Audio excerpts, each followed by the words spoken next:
Salut la compagnie, c'est Jules Melon et aujourd'hui dans un Ciné Critique, intéressons-nous au cas de 28 jours plus tard. Ouais, je sais, j'ai pas assez de doigts.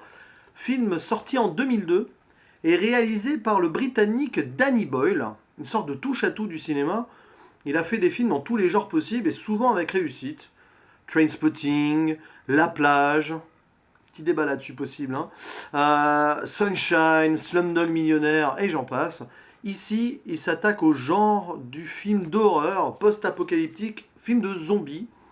Pas tout à fait avec des zombies, puisque ce sont plutôt des êtres humains contaminés par un virus, mais qui se comportent comme des zombies, puisque totalement décérébrés et incontrôlables. Et rapide ici, c'est pas du zombie lent et tout, c'est du zombie très rapide, qui est donc difficile à manœuvrer. Alors, ce film comporte pour moi deux parties très distinctes, même si évidemment c'est la même histoire. Toute une première partie que je jugerais parfaite, quasi parfaite. Après un prologue qui nous explique clairement d'où vient le virus, là il n'y a pas de secret. On a cette intro magistrale où le personnage principal, Jim, joué par Cillian Murphy, dont c'est probablement le premier grand rôle ici, il se réveille dans un hôpital perdu, sortant d'un coma, un coma qui avait débuté avant l'infection, et donc il ne comprend rien à rien. Alors ça rappelle clairement The Walking Dead, hein. Alors évidemment, à mon avis, l'auteur de la BD The Walking Dead s'est inspiré, parce que c'est sorti peu après, et la série encore plus évidemment. Euh, il sort de là, le personnage, il arpente les rues d'un Londres totalement désert, sur fond d'une musique magistrale, du post-rock, du groupe Godspeed You Black Emperor. C'est, ça se passe de commentaires, clairement. Puis après, il va rencontrer des survivants, notamment cette ravissante Naomi Harris, qui ici campe une battante, clairement, qui a déjà su se faire une place dans ce monde. Et d'ailleurs, il me semble que c'est aussi le premier rôle d'importance de Naomi Harris, qu'on retrouvera plus tard dans des James Bond ou dans Pirates des Caraïbes.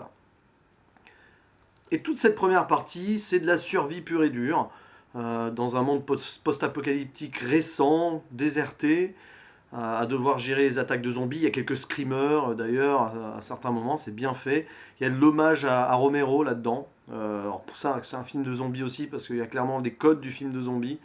Il y a aussi cet appel à la radio, assez secret. Tiens, venez, on a peut-être une solution, on va survivre, je ne sais pas quoi. Il y a aussi cette scène savoureuse du pillage d'un supermarché.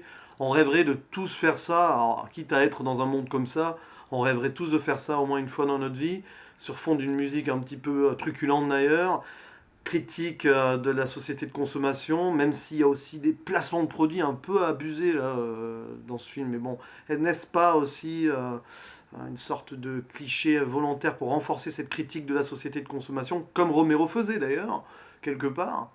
Donc, première partie parfaite, les personnages rencontrent ensuite un père et sa fille, auxquels on s'attache vraiment très fort également. Le père est joué d'ailleurs par Brendan Gleeson, qui est pas n'importe qui, on retrouvera dans Harry Potter notamment.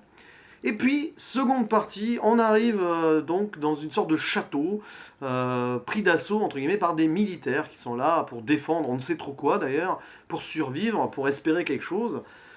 Des militaires qui n'ont pas beaucoup d'espoir, si ce n'est quelques moments de récréation à tirer sur des zombies, à, aussi à essayer de, je ne sais pas quoi, d'en faire aussi un animal de compagnie. À un moment, il y a un ancien militaire qui a été mordu, et il décide de le garder pour voir comment il pourrait survivre ou non.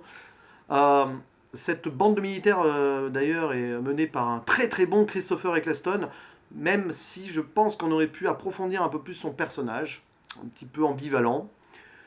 Et à partir de là, on part dans un autre genre, une sorte de thriller, certes toujours horrifique, certes toujours post-apocalyptique, mais malsain. Il y a beaucoup de choses malsaines là-dedans, j'ai pas envie de spoiler, mais c'est une critique de l'être humain. Après la critique de la société de consommation au début, on est dans la critique de l'être humain. L'être humain est montré vraiment dans son mauvais visage, alors que tout le début du film, on voit quand même des gens qui sont solidaires. Là, c'est totalement l'inverse. Et l'homme est un loup pour l'homme, hein. Cette expression n'aura jamais aussi bien porté ses fruits, ça ne veut rien dire ce que je dis, dans ce film. Et alors j'ai envie de dire que cette seconde partie est un peu moins parfaite. C'est certes très pesant, haletant, mais on s'y perd un peu et bon, on finit par quand même sentir ce qui va se passer peu à peu. Nos personnages souffrent vraiment, mais voilà. Puis on arrive à la fin et alors je ne dis pas si ça se termine bien ou mal. Et on se dit, ah, j'ai l'impression d'avoir vu deux films là, c'est un peu le cas, quelque part, pardon, mais avec quand même une grande maîtrise de Danny Boyle. Quoi qu'on en dise, même si on n'aime pas l'une des deux parties ou qu'on préfère l'autre, il y a une maîtrise de A à Z, et d'ailleurs, il y va de plusieurs genres visuels là-dedans, toujours avec sa touche personnelle, ces moments un peu clipesques, avec des montages très saccadés, la caméra un peu de travers, très réaliste. Bref, pour moi, ce 28 jours plus tard est une réussite. C'est clairement l'un des meilleurs films du genre de ces 20 dernières années. D'ailleurs, il a plutôt révolutionné le genre qui tournait en rond à la fin du XXe siècle. Et a probablement inspiré beaucoup de choses. Donc, Walking Dead, je suis une légende, même World War Z, j'ai envie de dire qu'il y a des choses qui s'y recoupent, qui se rapprochent. Mais de tous ces films-là, ou même ces séries-là, je trouve que c'est le mieux. 28 jours plus tard, même si Walking Dead quand même était bien au début. Faut voir ce qu'ils en ont fait maintenant. No comment. Bref, je vous le conseille si vous l'avez pas vu. Si vous voulez le revoir, revoyez-le. De toute façon, vous serez d'accord avec moi si vous le revoyez. Et on se retrouve plus tard pour une autre critique. Ah oui, je voulais rajouter un truc quand même. Oh là là, j'ai failli oublier ça. J'ai parlé du morceau post-rock tout à l'heure, en intro, post-apocalyptique, tout ça. Mais que dire de la bande-son en elle-même, franchement réussie. Mais plus que réussie. Notamment ce thème final dans... Bref, j'en dis pas plus.